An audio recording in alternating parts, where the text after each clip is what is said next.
Get ready to peer behind the curtain of the private equity universe with each episode of Best But Never Final. Hi, I'm Lloyd Metz, joined by Doug McCormick and Sean Mooney. Together, we'll navigate the corridors of private equity, revealing the uncommon knowledge, challenges, successes, and lessons that drive the world of private equity and business forward. Let's go.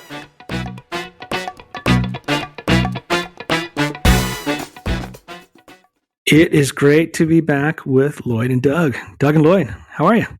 Hey, Sean. Hey, Doug. Good to see you guys. You as well. There's a few things going on these days, I'm guessing, right? Didn't notice. Spring break? Yeah. So this is probably going to be a more kind of serious and timely episode. Lloyd and Doug and I were talking about the thing that's on everyone's minds right now, and probably across the entire globe. And it was the whole concept and topic of tariffs. We got Bretton Woods 2.0 and then 3.0 and 4.0 kind of working their way through. And we talked about, is there someone that we could bring on that could help us understand the state of play here? And Lloyd said, I've got an idea. And so maybe with that, what I'll do is I'll pass the baton on to Lloyd to make introductions. Thanks, Sean. Really excited to have on this episode as a guest, an expert, but a friend and partner, Michael Allen, who is one of the co-founders of Beacon Global Strategies and partner and managing director. Michael has a great perspective as he has spent his career in Washington, in the White House, and on various committees regarding intelligence and the private sector.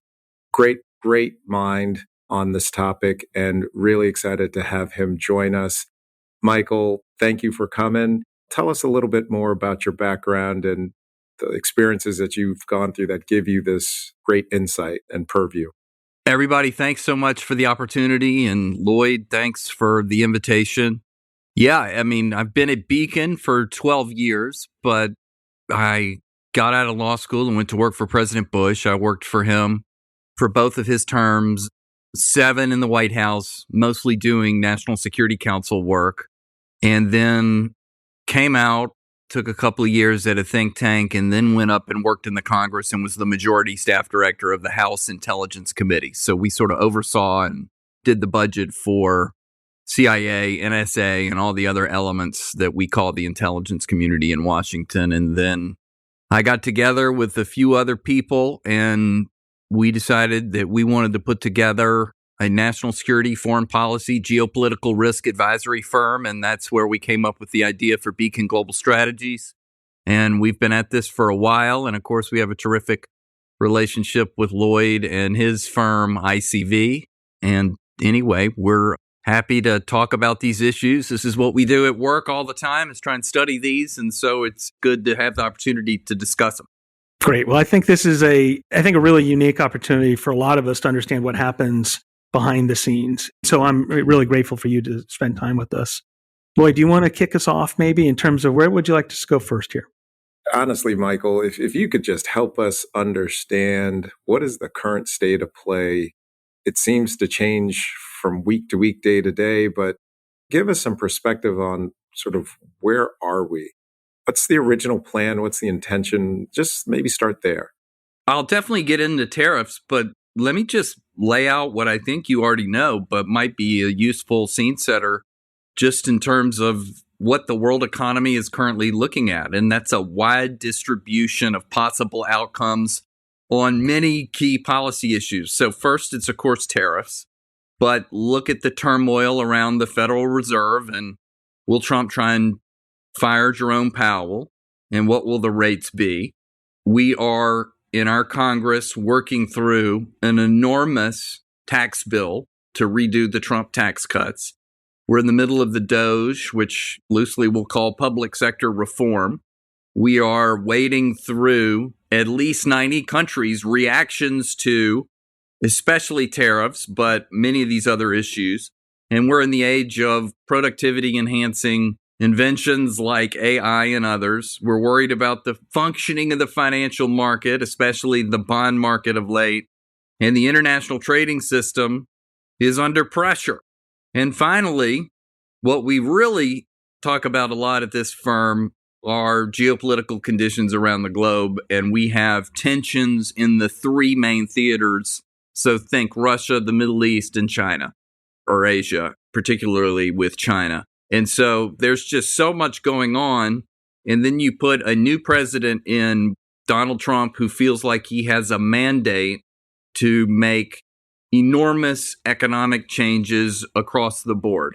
And he told us what he was going to do. He said he loved tariffs. And throughout the campaign, he told us all the reasons he loved them. It was going to give him more revenue. It would force a decoupling with China. He wants to, in his words, recreate manufacturing here in the United States. And finally, he wanted to reduce the trade deficit, no matter what economists think about whether that's the appropriate metric to weigh a trading relationship with another country. So that's a wide breadth of issues that the country is sorting through right now that has particular bearing on the global economy. But on tariffs in particular, even though Trump warned us he was going to do it, and he explained why he liked tariffs in terms of revenue, the trade deficit, trying to reduce it, trying to make manufacturing come back into the United States. Nonetheless, I think it was still a shock to the global system and many of us who watched this, how far and how deep Trump went early on tariffs.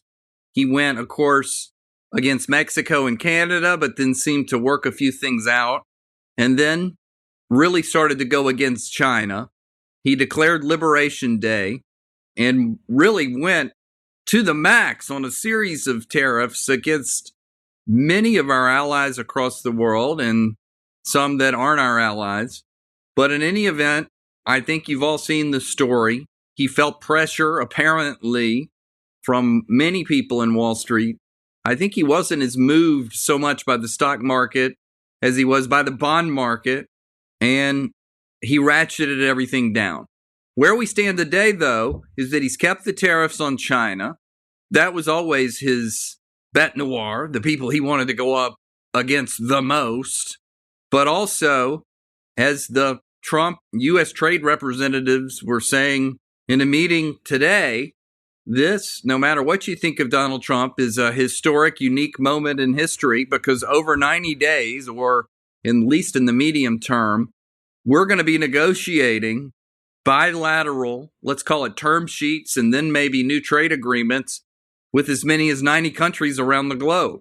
So if we have stubborn old tariff or non-tariff barrier issues that have been around for many, many decades, now just might be the time to raise those to the attention of the president's trade negotiators and try and make some progress. So this is destabilizing. I know the countries are nervous about it. Certainly companies all over the world are nervous about it, and there's plenty of anecdotes about that, but I know you know that, given that y'all are from that world. But it's fair to say that even though there is a ton of risk out there right now, there might be also some strategic opportunities for the United States to make some progress on sort of bilateral trade agreements with a variety of countries around the globe. Sorry, that was a big wind up there, Lloyd. That is a huge wind up. Let me just start with the first part. So the 90-day reprieve, is it your view that this is to buy time to cut deals and negotiate with countries? That's what they're telling us. Even before Trump called off the so-called reciprocity tariffs that came out of Liberation Day, even before he called those off, they were signaling that they were going to begin to work through, starting with, remember, it was Japan and then it was Korea. We had Netanyahu fly in and say he was going to preemptively lift all tariffs, at least on automobiles, but maybe everything, if I recall. The UK was in the mix. And even India was in the mix. So already, I think everybody was thinking, you know what? It feels like what we're going to do here is work country by country while they're under these tariffs.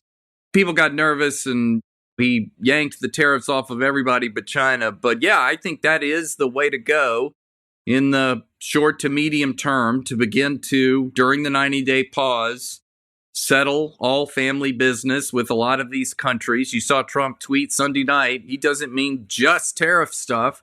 He doesn't like digital sales taxes. He doesn't like currency manipulation. There's all sorts of things that he talks about the European Union's, what he would think are excessive safety regulations that effectively lock out U.S. goods. So I think there's a lot of stuff in the basket that Trump wants to be able to go and work out with these other countries during the pause. So, Michael, he certainly got everybody's attention.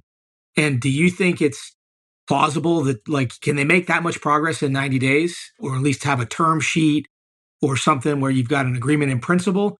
And does that happen all at once with the 90 countries, or do you think they start rolling in here over the next 90 days where they're going to announce trade agreements as they make progress? I think they're just going to come one by one. I know the Japanese are coming next week. I do think it'll be a term sheet arrangement. I do think they can get a lot of them done in 90 days, but I think then they'll just extend it again. So if they're making progress? Yes, they're making progress. They're going to have to figure out how they want to roll these out. If they want to roll them out one by one, or maybe they announce 5 to 10.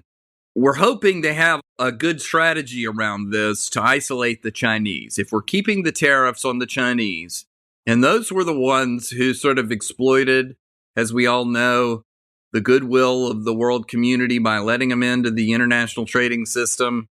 And then we gave them this enormous head start for them to become a market economy, which they didn't, and steal all of our intellectual property and eventually all of our manufacturing jobs. The right way to go about this is to say, hey, European Union, let's team up together and coordinate. I hope Trump does that. He's got a lot of beefs with the European Union.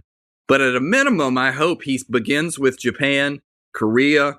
We don't even really have any big trade or non-tariff issues with the Australians. So why don't we start to get along with, reach strategic agreements with geopolitical partners or people that we're trying to recruit onto our side in this global competition that we're in with China, and then go from there. I think that's the most sensible way forward, and I hope that's the plan. Michael, to what degree do you think there is a plan? Is there a broad strategy here in which this is one of the tactics that's multifaceted versus maybe more, it seems like from the outside that it's a shock and awe, and there's all these things happening and we're kind of reacting in real time, but it's not clear that there is a plan or not. There may or may not be. I totally agree with you. I think it's really important for presidents, and this was a big problem with President Biden. I don't think he could physically articulate anymore, what is our China policy or what's our strategy? Trump is talking to the media all the time. I don't think he likes the set piece speeches, but we could really stand to hear just what the strategy is. Some of his cabinet officers try to say, hey, listen, it's about deregulation. It's about extension of the tax cuts, actually making them deeper in a couple of areas. And it's about fixing our trade relationships across the globe. And over time, we're going to have a booming economy. I mean, if they could just give a couple of speeches like that and maybe clue us all in to what the plan is, I think a lot of people would feel a lot better about it. Maybe that helps with the market. Maybe it doesn't. But I would feel better if I felt like they had a good plan and were communicating it to us. But yeah, because sometimes I feel like a lot of this is totally ad hoc. I really believed that Trump was going to keep the so-called Liberation Day reciprocal tariffs on for a longer period of time, because he was signaling to CEOs from the Business Roundtable and elsewhere that he was willing to take a hit on economic growth and even on the stock market to make sure that he had gained what he loves the most, which is leverage over a lot of nations to go forward. He had to pull that back with the bond market, or so we're to believe. But I hear you. I would feel better if we had a plan. And Michael, I'm curious how you look at Trump's authority here and how time influences leverage. I think I could make arguments that time is his friend, and I could make arguments that time is his enemy. How do you see that? It's anybody's guess on China. There are articles on either side of the ledger coming out right now. I kind of think time is on the side of the Chinese in this particular fight, because it's a different kind of political system over there. I mean, they can't ignore the people forever. But at the same time, I think they have the capacity to take a lot more pain than we do. So I kind of think the Chinese, time may help for them you all would know better with your economic backgrounds, but I don't know that time is working for Trump on any of the other deals either. Because what I keep hearing is the uncertainty. It's going to cause new inflation. And all I do is hear every time I turn on a business channel that a new gigantic bank has forecast a recession. So if I were him, I would move briskly through all of these and then figure out what we're going to do with the Chinese. Just curious, as you think about watching all this play out, I think the big surprise for me is the currency moves and demand for dollar. And so in some ways, this is a tariff discussion that's turned into a foreign currency and interest rate policy discussion. Any learnings or observations from that move that give you either conviction in the strategy or pause? Well, he loves that and feels threatened by any suggestion that the dollar would not remain as the world reserve currency. So I do think that he's very sensitive to that, like apparently he is to the bond market. So I do think that ultimately is something that can motivate him one way or the other. I do worry, though, and I think this is what you're getting at, that they're open to devaluing the dollar because they think it will help with the trade deficit. I have heard economists argue on either side of it. I can't profess to be an expert here, but it does sound part of a witch's brew of macroeconomic factors that may conspire to put us into a recession or otherwise also probably cause us to have higher inflation. I think that's why people have started to say stagflation again recently, but I'm just trying to study the Washington side of this and may need to leave this to you all who are the real business people around here. Michael, who do we think are the decision makers in the room on this part of their, we'll call it a strategy? There's this huge Washington game of, and I love it, of who's on which side, and there's factions. It's Peter Navarro versus Scott Bessent, and people love talking about this. But Donald Trump is making all the decisions, not just on trade policy, by the way, but Iran policy, Russia, Ukraine. He loves being president. He loves making decisions. He's always there. He doesn't go away to a ranch in Texas or to the Delaware beach house for the weekend. He's always around members of Congress and staff, even when he goes to Mar-a-Lago. I think people are bringing him decisions all the time, and he's enjoying himself. And so I even heard someone say this in the government, which is if you really want to try and engage and influence U.S. trade policy, ultimately you need to get to the president of the United States. Now, there's other things these government offices can do, and that's part of what Beacon helps with, which is to facilitate what companies are looking for from our government. And we love doing that and love working with the government on what the right thing is for the United States and our companies and the rest. But ultimately, at the end of the day, Trump is not delegating many decisions out there. He's in the middle of it all. Wow. And so stepping back for a second and putting yourself in the shoes of the business owner, senior executives or CEOs at companies, is there anything you think they should be doing in the next 70 some odd days? Or if there's an extension for another 90 days, should folks be kind of standing pat or should they be making contingency plans? What would you suggest they do during this short period here? Yeah, I mean, this is tough. I know a lot of people began to make contingency plans anticipating that we would have a huge trade war with China. I know a lot of companies were stockpiling. I know the Chinese were stockpiling semiconductors and other things as well. So I imagine soon, if not already, a lot of companies have begun to run out of whatever they were stockpiling. It's easy to say that we want companies to diversify their supply chains. And of course, this has been a big topic in Washington, at least since Trump's first term. And it was a huge topic during COVID when personal protective gear and the rest, we weren't making it in the United States and we really needed it. But I think there are a lot of supply chain issues, Apple probably being the biggest example, where it's easier said than done to get your supply chain out of China. And I know that companies writ large are thinking about how to do that. A lot moved their supply chains to Mexico and Vietnam. And of course, I think the Trump administration is viewing that as transshipment or circumvention around trade as well. And so they're probably confounded now.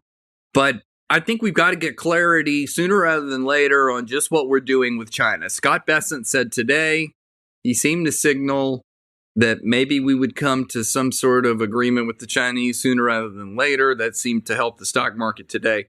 But they're both looking at each other and not blinking. I think the U.S. position is that we've signaled that we're open to a phone call, but we're not going to go ask for a phone call between Xi Jinping and Trump. There's even talk about them not even meeting until September or October when the G7 meets, which, as I understand it, I believe is in Korea this year, and Trump would be in the neighborhood, so to speak. So we're going to have to get some sort of clarity, though, long before that, because too many businesses depend on goods that are made in China. And some of these supply chains are not coming back. I mean, I see memes on this on X all the time. I don't think a lot of Americans are interested in making clothes and tennis shoes and the rest.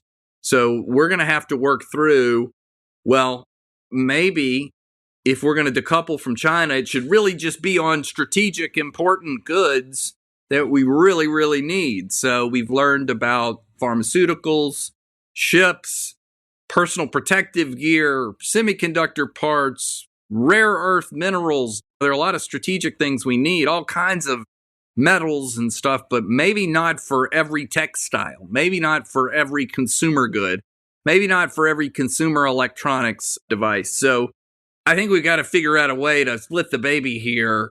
I get that he wants to truly effectuate decoupling. We're no longer in this de-risk thing, but I think it's going to have to be a strategic decouple and not an everything decouple. Is there a kind of a Bretton Woods 2.0 that comes out of this, or is it kind of it takes place one deal at a time at the end of the day that's recreated almost in this organic process versus everyone coming together and saying this is how the world operates from now on? I think it's not going to be everyone coming together in a big way, at least as long as Trump is president. I think he knows leverage. He prefers bilateral discussions because he can maximize his leverage in that setting. And we were having trouble in the multilateral trade agreement realm anyway. I mean, we made no progress hardly. Well, we got an agreement on TPP, but nobody was able to ratify it. The Doha round wasn't exactly going well. So the WTO is suffering from all sorts of other problems. There is talk of a Mar-a-Lago Accord where we get together and talk about currency, but I think that has been extinguished as an idea for now, at least in the short to medium term. So globalization is mostly on the downturn right now, so I wouldn't expect anyone to get together in a big Bretton Woods type agreement. I think that's a really interesting insight because it fundamentally, I think, is reflective of the U.S. position. Like, so 50 years ago, I think you could make arguments the U.S. was best served by creating that framework globally. And now I think Trump's conclusion is I can extract more value that accrues to the U.S., quite possibly at the expense of the counterparty through individual bilateral negotiation, right? And so is it maximizing like global outcome versus U.S. outcome? I think you're right. And globalization is a bad name right now. I mean, there are a lot of people who whisper these days that the United States grew enormously during globalization, but the costs were very, very high. And so no one, I think, is interested, as you talk about, Doug, going back in that direction right now. And I think Trump's all about bilateral agreements for the foreseeable future. I was talking with one of the top tariff advisory firms in our ecosystem just last week, and his line was very succinct. Globalism is dead, mercantilism's back. Like, get ready. And so I think what would be helpful here as part of bringing our conversation forward, it would be great to get kind of almost a microeconomic discussion on what these tariff policies are doing in real time on the ground with portfolio companies. So Lloyd and Doug, do you want to say a little bit about like what's happening as a result of this in terms of all the different things that are starting to ripple through the economy, through your portfolio companies at the ground level right now? But some of our companies, many of them are domestic, service-oriented businesses. You're starting to see their customers who are more consumer facing start to pull back on certain expenditures that are service oriented, let's say marketing services, right? Where the customers are saying, I don't know what the tariff is ultimately going to settle in at. I know it's going to be large. I don't know what the consumer reaction will be. I don't know how to price my product. Just trying to figure that out. So I'm certainly not really going to spend more on marketing or promotion or customer retention if I don't even know if they're going to spend and consume. And therefore, that has a ripple effect on some of our companies. That one comes immediately to mind. And then some of the inputs wind up getting a little bit complicated when you think about, okay, if I'm importing what some of our food companies, oils or ingredients from outside of the US, well, that's how some of my key inputs might be going up in price and my overall input costs might be going up. So we're trying to riddle through some of those tariff and consumption impacts in our portfolio. It's really interesting because I think you're making an important point here, Lloyd. I think most people think this is a policy that has implications on industrial companies that make or import things, right? Or even consumer goods companies. But it does have very close kind of 1 degree of separation impacts even on service companies. Correct. Doug, how about you? What are you seeing? I think I'd start with acknowledging right now, I think all the activity is around tactical moves to think about how to ensure continuity of supply at a competitive price today. And nobody's asking the questions about long-term, what are the implications for my supply chain or my manufacturing base? Because there's just no clarity, right? So this is, in my mind, kind of the next, what are people doing the next 3, 6, and 9 months? The other thing I would say is, in a kind of surprising way, I think COVID prepared people to navigate some of the choppy waters we're seeing today. And obviously the demand drivers are different, but demand moved around rapidly and costs moved around rapidly, mostly driven by inbound freight at the time versus tariffs. But I think a lot of the businesses I work with understand the implications of cost of goods going up by 100% and how to think about what that's going to do to customer demand and input costs. So it's been interesting for me to watch how quickly people are assessing what the implications are and where there is alternative supply moving very quickly. You guys pointed out earlier in the discussion, there are some cases where China is the only one that has a substantive manufacturing base for certain types of products, and that just isn't movable. They're dealing with a different set of questions in the context of what's the demand profile look like when cost of goods just went up by 100% or so. It's interesting. I was looking at our data, and in some ways it's kind of fascinating to see these turbulent times play through because you get real-time case studies that just create, because you get many hundreds of the world's best business building private equity firms that are bringing in needs across diligence and value creation. And it, in some ways, is an almost mirror reflection of what's going on. And so January, very slow, kind of right after the election. February picking up, March booming. And so year over year activity was north of 10% up year over year, which first quarter last year was a huge, very active period. Most people forget, like everyone thought we were coming into it. So just that the PE was really leaning in, and then you go to the beginning of March and it's just a cliff. And so 10% up, went way down, went super quiet in the beginning of April. But now what we're seeing is that now activity is skyrocketing back up again. And so we're holding steady at 5% up and now picking up steam again in terms of year over year, just activity volume. And so what it kind of reflects is I've always been a fan of Colonel John Boyd with these OODA loops. Is PE at large, they kind of like take in information, they analyze, they decide and act. And it always gets a little bit quiet when these turbulent things happen. And maybe later in the conversation, what I'd love to do is like now people play to not only for safety and security, but then success. But maybe before we get to like how we can play the hand that's dealt, I'd love to get everyone's kind of input here on, we've seen this fact that people are maybe pulling in their sales in certain places. There's sourcing implications, probably even pricing implications, supply issues. How does that start rippling through in the economy as you look at your companies in terms of more of a macro posture? Michael, you touched on some of this. Bond market uncertainty, the Fed uncertainty, interest rate uncertainty, both from the current environment and the economic setup. there was a question as to whether rates would go lower or higher. And now you add on the Powell uncertainty and then the market volatility for the lower middle market, that often shows up in your lender that has financed your investments. What kind of mental state is their credit committee in? And they start getting real anxious and jittery, even if your credit is performing fine and you may need some regular way amendment, you still need to go to that lending institution's credit committee, and they're nervous. They're anxious, and perhaps other parts of their portfolio are getting hit squarely by these tariffs. And then they start talking about capital at risk and pulling back their lending book. And you start to have that credit tightening behavior at a firm level with lenders. That's what I'm worried about today and probably for the next several weeks. And that's where it starts to show up for some of the lower middle market companies, whether you're affected directly or not. I don't know if you're starting to hear some of that, Doug.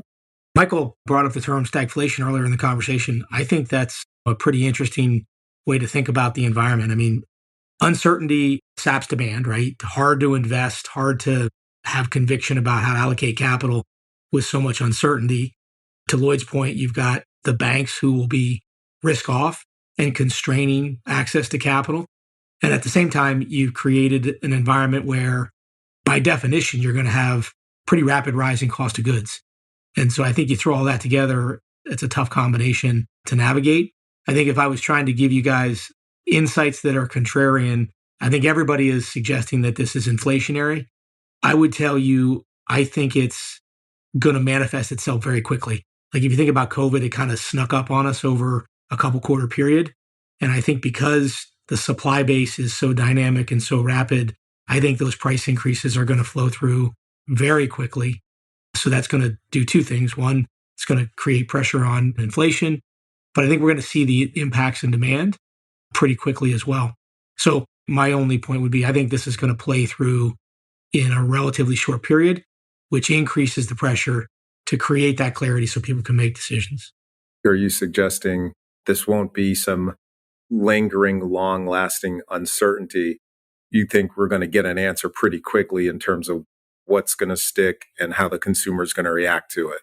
I'll put it in practical terms. We have businesses in the portfolio that have already announced cost increases that go effective sometime in May.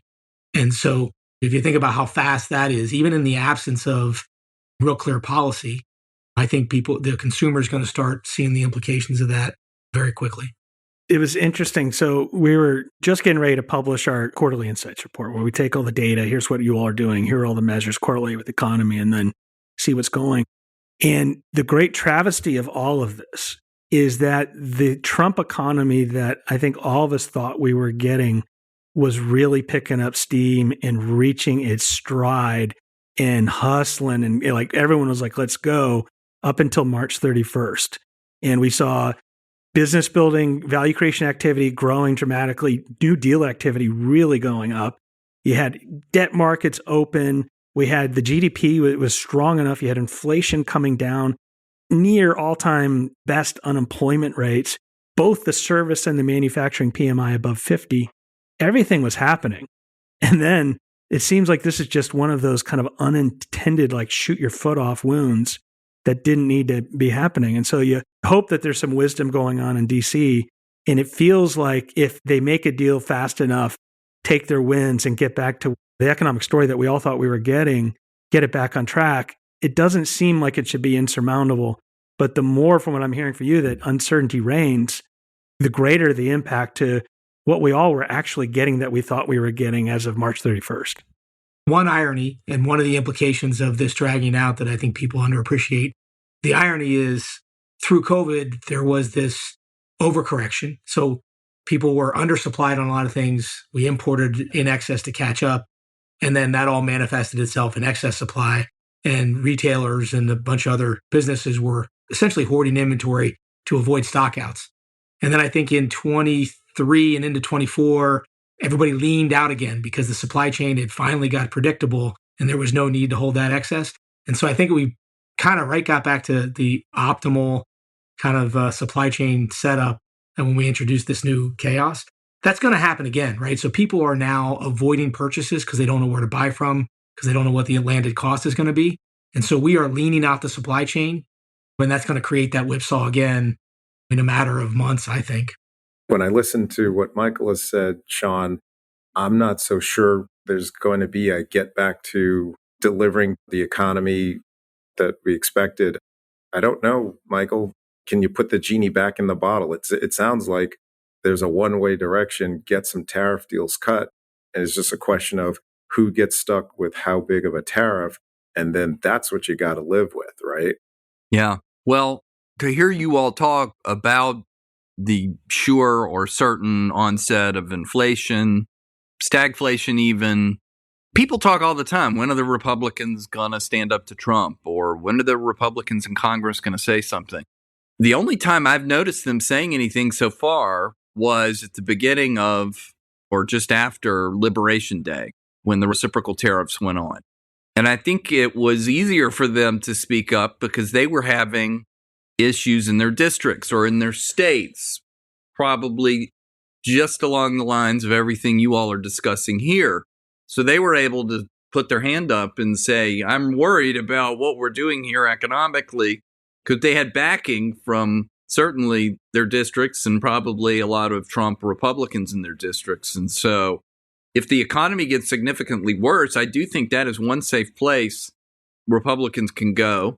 Now, Trump doesn't always listen to the Congress, but if he's hearing surround sound from Wall Street, the bond market, his advisors, the Congress, everyone, that things are really getting dicey out there, maybe he then begins to change his mind and take a variety of different measures that would be better for the economy, because I know he doesn't want to get into Biden territory on inflation. But as I understand it, inflation is down for now, but you think, is it y'all's consensus that it's going to pop back up soon? I think it has to. So somebody's getting to Trump. I mean, I've just noticed he's just said, I have no intentions of firing Jerome Powell.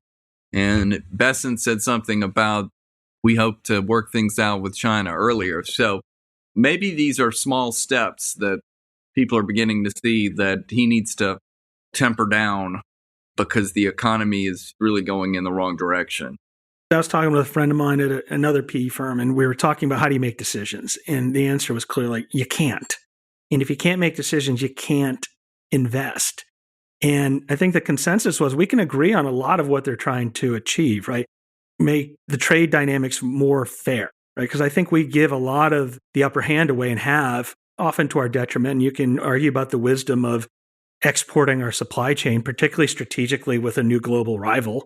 And then you can talk about having more taxes that are for less deregulation. It just seems like trying to do all of this at once, there's only so much capital to get things done politically in DC, and trying to do it all at once. I think there's a concern about how we're doing it, not necessarily what they're trying to achieve. Yeah, I mean, so many different things at once. It's crazy. And Sean, it's interesting to hear the commentary from your friend. We've talked about this on many other episodes.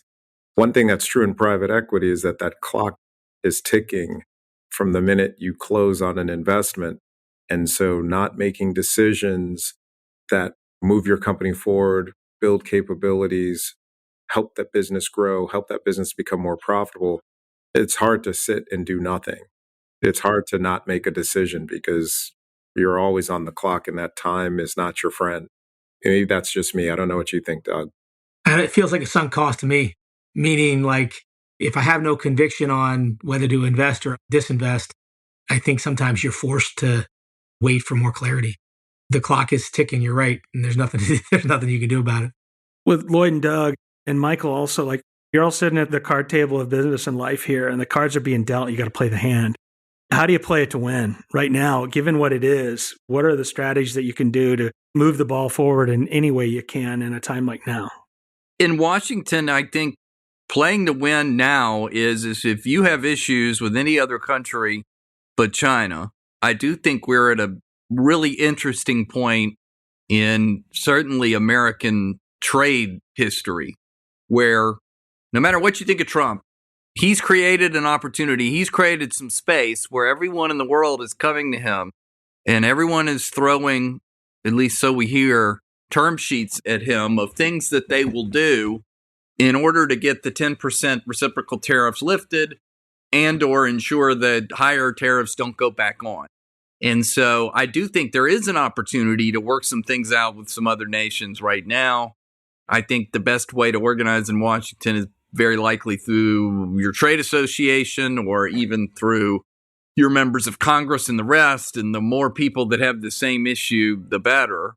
I do think there is an opportunity. There is some space to make issues, to create other markets, or to try and reduce some barriers so that you would be able to eventually expand your exports. Playing to win, I think, is also more ruthless on how can you diversify your supply chain? Is there any way? Is there anything at all you can do in the United States? Now, maybe you can't. And we're all familiar with some industries where it just doesn't make a lot of sense to do it. I think those are probably the ways you do it here in Washington to try and make some progress out there. On the China front, though, I think it is an education process for any administration and for any Congress, for companies and business leaders and others to come to Washington and explain what we need out of China. It's not that we need to cut everything off between the two nations. Even if we are in a bit of a Cold War, it's unlike the Cold War with the Soviet Union, where we had little to no economic relations. I mean, we have major economic relations. We, in fact, were interdependent with China. And so I think that what Trump ultimately wants is a serious decoupling. I know he wants manufacturing back in the United States, but I think where we're going to end up is we want high-tech manufacturing coming back to the United States. We want it in strategic areas for us to make it here in the United States. We all hear about chip making all the time. Semiconductors, probably the issue that's gotten the most attention over the last 5 to 10 years. But I do think that it's part of a long-term strategy of companies around the nation to organize through your chambers of commerce and other organizations and get to Washington and educate so that the right policy outcomes are arrived at. We're in an era of populism, and things are not going necessarily in the direction that the country's businesses want them to go in. The Republican Party is more blue collar than it's ever been. And so arguably, companies don't have the political clout that they once did. So I think it's necessary to organize and reorganize Washington strategies for the new world and the new parties and the new politics that we find ourselves in so that we don't end up with self-defeating policies. Yeah, Michael, that's super interesting context. From my perspective, I think there is a way to make money as a buyer right now in this volatile environment. So Lloyd talked about constraining capital. I think that affects all deals, but I don't think we should be looking at the deal market as a homogeneous market. I think there are lots of good domestic-based businesses in recession-resistant environments that are kind of isolated from global supply chains where there's still really good theses intact that you can get deals done and maybe at a lower leverage, but a better value. And so force yourself to find pockets of opportunity where you can still get conviction. I think people will be well compensated for doing that. The other thing I would argue is I think we have seen enough to maybe not be able to pick all the global supply winners and losers, but I think you can, with some degree of confidence, convince yourself that a China-based supply chain is going to be negatively impacted long-term, even if it's at the benefit of Vietnam and other parts of Asia. And so I think some of those key themes can influence the way people think about allocating capital as well. Lloyd, how about yourself? I agree with Doug. There's going to be opportunities in more domestic-oriented companies, whether it's the U.S., we have an investment in Canada that services Canada only, so they're actually benefiting somewhat in the short term too. I also think there may be opportunities when you look at a lot of the major exports from the United States to China, for example. If the tariffs stay as high as they are and they stick, well, a big market for our exports will have less export volumes. And so that volume will stay in the States or need to find some other place to go. And in the short term might provide lower costs, lower prices of those export commodities. And so to the extent you find a domestic business that has some of the big agricultural, let's say, domestic U.S. exports, there may be gluts in some of those commodities, which improves the profitability if you use that as an input. So we're keen on a lot of food and beverage companies right now and opportunities, trying to find opportunities in that space because we think there may be some meaningful glut in agricultural commodities in the U.S. in the near term because they won't have a market in China or East Asia because of the tariffs. It's really interesting. And even just through the advantage of what we see the collective PE industry doing, I think there's some tactical things that people can and should be doing right now that are really practical, right? You can use pricing strategists to help you kind of figure out where and when to push through your prices. Unfortunately, this leads to all the inflation we're talking about. If you're in the US, whereas you've talked about where you have manufacturing in a largely global or non-China supply chain, the world's kind of your oyster. And so really work your sales teams to start selling out your capacity in the US because it's going to go fast if this stays in particular, particularly if you have people that are importing things from China and you've got a non-China supply chain. A lot of you, those groups, if you are getting sold out, get a Lean Six Sigma group in there that can start freeing up capacity within your companies without having to buy expensive foreign equipment. There's a whole cadre of advisors that can do these things. Michael, as you said, like procurement groups, like you can move your supply chains relatively quickly with the right advice and people who know how to do it. There's things like free trade zones and bonded warehouses where you can do that. So we did a whole report on this. If people want to reach out to us, we can make it available. And the other thing else I'd add at the risk of uncomfortably kind of flattering Michael is there are really, really good advisors out there like Beacon Global Strategies that get the way this world works and you don't have to like figure it out on your own. And so seek out advice from people who understand how to navigate through rough waters versus just necessarily plowing through and hope you make it out the other side. A lot of rough waters out there. Sean, since stagflation's been used in this conversation, that's kind of like an artifact from the 70s, right? So should we start watching 70s movies, not 80s movies? Yeah. I've got a whole list of some really good ones. It would bring all my quotes back. The people would start understanding how I communicate again. So that would be amazing if the whole world and the kids coming up would start doing that. I think this has been a really helpful discussion here. There's a lot of things that are scary and uncertain, but I think within that, there's also a ton of pockets of opportunity to kind of be bold and have a bias towards action and play ahead and be agile. And I think, Michael, the stuff that you shared today really helped center my kind of thinking about this. And I really like your point about if it matters to you, call your local representatives and let them know. Yeah, that ultimately matters. So really appreciate your time, Michael. Yeah, thank you, Michael, for the insights and the candor. This was super helpful. Really enjoyed it anytime and look forward to seeing y'all. Come visit us. All right, thank you. Take care. Thanks, Michael. A special thanks to HCI Equity Partners, a lower middle market private equity firm focused on driving transformational growth through consolidation strategies by partnering with family and founder-owned manufacturing, services, and distribution companies. Learn more at hciequity.com. ICV Partners, an innovative lower middle market private equity firm supporting management teams of leading companies at the lower end of the middle market. Learn more about ICV at icvpartners.com. And finally, Blue Wave, the Business Builders Network, connecting the most proactive business builders in the world with the best of the best service providers for critical, variable, on-point, and on-time due diligence and value creation needs. Learn more about Blue Wave at bluewave.net. For further information on HCI, ICV, and Blue Wave, and relevant topics discussed here in the episode, please see the episode notes for links. The views and opinions expressed in this program are those of the individuals presenting and do not necessarily reflect the views or positions of any other persons or entities, including those referenced herein.